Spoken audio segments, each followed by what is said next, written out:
Ladies and gentlemen, please extend a very warm welcome to Dr. Kjell Nordström.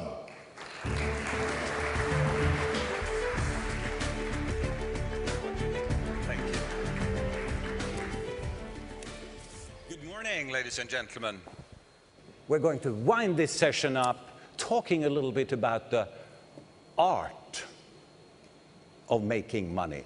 Now, what I wanted to do here today, against the backdrop of this, innovate, optimize, and transform, is to take a look at this machinery, firstly.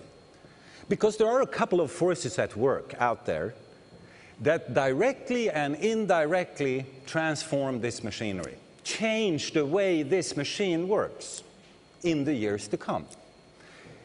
And I have carefully selected 5, 6 such forces that I think could be of interest for you. Now, first things first.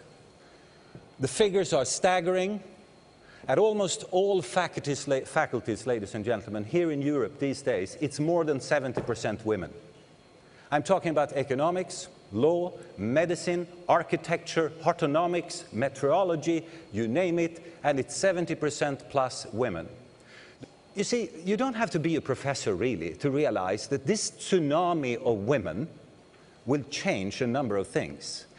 There are not that many differences between men and women, but there is at least 1 or 2 that are pretty well known. And one has to do with decision-making and risks. 64% of the households in Stockholm are single households. That's the average. And, the figures are accurate because it's our tax authorities that keep track of this, and they are efficient, I can assure you that. I have now statistics from 600 cities around the world. They are all there, the major ones. Dublin, Chicago, New York, Athens, Istanbul, Calcutta, Singapore, they are all there. Moscow, all of them. We are moving out of that institution and creating a fundamentally different society with another unit of analysis as the smallest one, namely the single individual and his or her needs. This is where we live these days. 52% of humanity live in cities now. By 2020, we will have 75% of humanity in cities, or large urban areas, as it's called.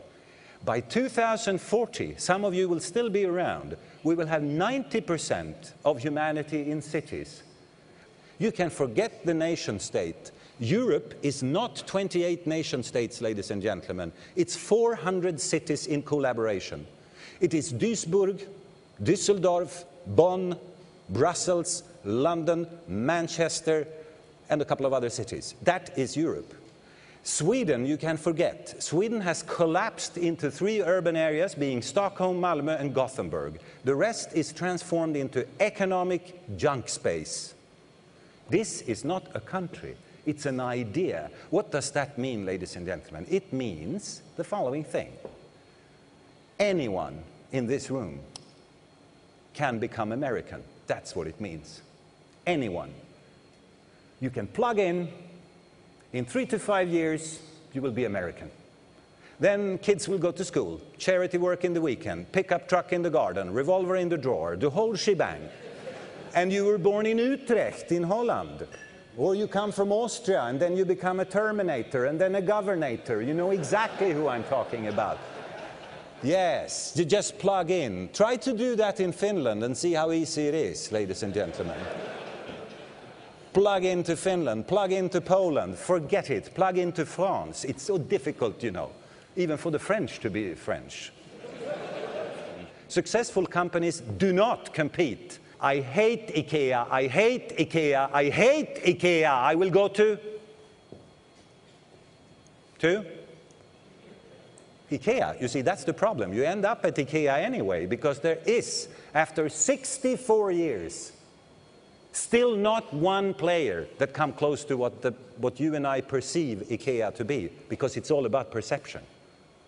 Of course, you can go to 9 different stores, plus a restaurant, plus this, plus that, and you can substitute IKEA, but IKEA is such a solid temporary monopoly. It's mobile phones, mobile phones, mobile phones, mobile phones, iPhone. That's different. Now we are talking. To be an ant is no walk in the park. That's competition. You also remember that only the fittest survive, not the smartest, not the biggest, not the fastest. It's only one thing that is rewarded in a super competitive system, and that is the ability to change. Let me just end with a personal note. In spite of all the things you see in the press, when you watch TV, crisis, environmental change, swine flu, and more crisis and swine flu, listen, never ever, ladies and gentlemen, never ever in human history has so many people been given at least a little bit of an opportunity to live a decent life. Never ever. Thank you very much. Thanks. Thank you.